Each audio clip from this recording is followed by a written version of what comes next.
استاد سوال چون است اگر در صدقه شرط مونی درست است استاد؟ چه خیلی شرط؟ مثال یک کس از بانک قرض است میگه که من هم پول برای تو صدقه میکنم و نکی تو حتما همین تیشم اگر نکنی نمیبخشم یا که اگر نکنی مقصد پولمو گردوناتی یا که مثال همین پول میتی میگه تو حتما حج را مثال یا شرط نمونی ده مثال ده همون صدقه کدگی یا شرط که با خوبی همون انسان است. زکات باشد شرط نمیمونید، لیکن زکات با آدمی از بانک قرضدار داده نمیشد، چون که سبب قرضش گناه است.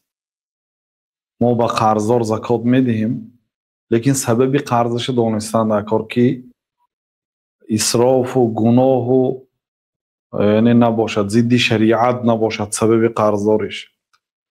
اما صدقه نافله مثلا دادرتان از بانک قرضدار است، برای صدقه نافله دادن زکات نیا هم تو از تنی مالتان دادنی هستید که تا اینکه می بانک نگیرد. اینه بهترش میبرید یا برو پیش بانک بیو امضا کن، بانک محکم میکنه میگوید و پولش مرده میتید اونجا.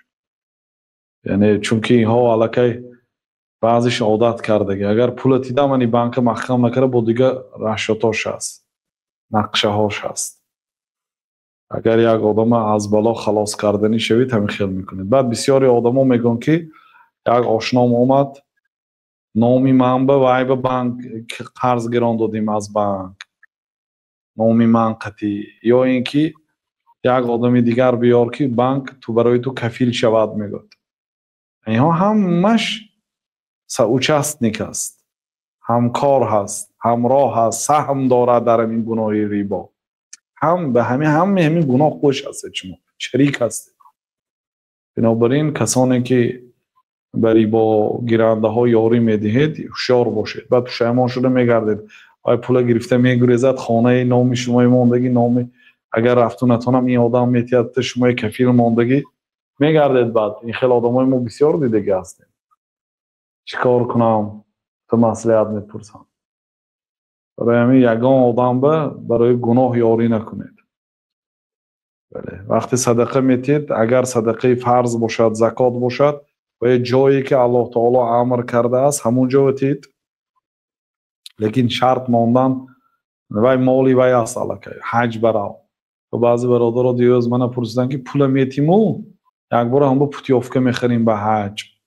آقای شاید از حج دیده دیگه ضرورات دارد، دیگر حاجت دارد، بهترش به دستش دادن تا اینکه خودش تصرف کنه چه که خواهد.